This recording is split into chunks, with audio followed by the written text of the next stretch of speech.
Hey there, my name's Paul and this is Out of Neutral, a weekly vlog where we look to the Bible to get in gear and follow Jesus into the life he came to make possible. Today I want to talk about why sharing your faith starts in the pew. As a former missionary, I preached a lot of sermons on the Great Commission. In Matthew 28:18, Jesus famously called his disciples to go therefore and make disciples of all nations.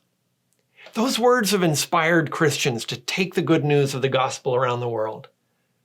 And as urgently as I feel the need to share the good news with people at the ends of the earth, I fear that many Christians don't even share their faith within the walls of their own church.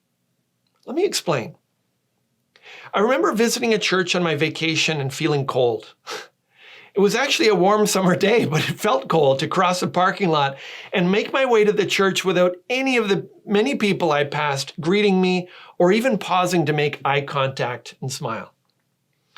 We made our way to a seat near the back and sat alone in the row.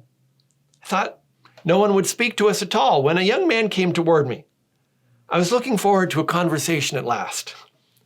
That's when he asked whether we would move because this is where his family usually likes to sit. This wasn't a great experience for me. But all I could think of was how tragic this would have been if it was someone on their first visit to church, desperate to hear from God. It reminded me of the fact that we're often oblivious to the spiritual needs and backgrounds of the people who come to worship. We need to remember that eternity could be at stake for the visitor sitting next to us. If we're going to be faithful to the Great Commission, sharing our faith has to start in the pew.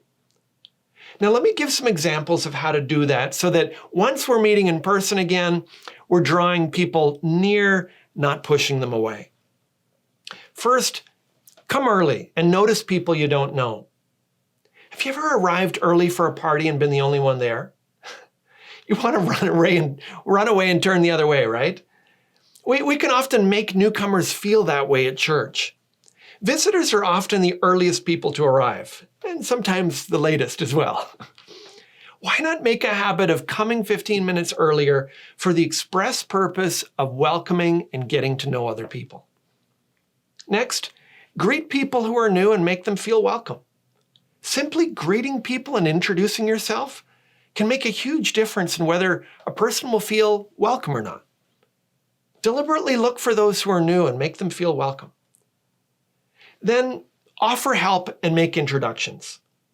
Maybe you're not good with small talk, but even if that's the case, you can at least offer help and make introductions for a visitor.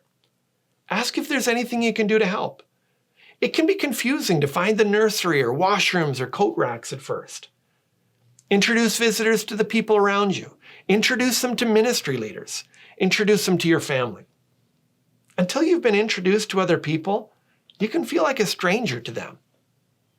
Next, express a one-line word of testimony. I've personally been so encouraged by the many times I've heard people give just a one-line word of testimony. Like, I just became a Christian a year ago, but it's made all the difference. Or, when I first started attending this church, it made a big impact on my teens.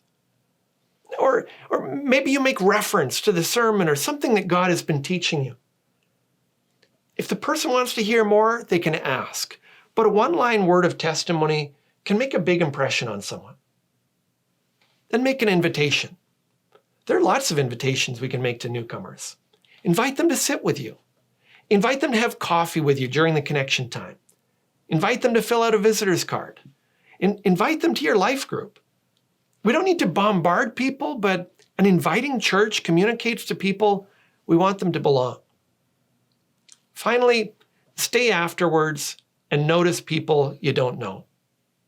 While the 15 minutes before the service starts can feel like an eternity for a first-time visitor, the same is true for the 15 minutes following the service.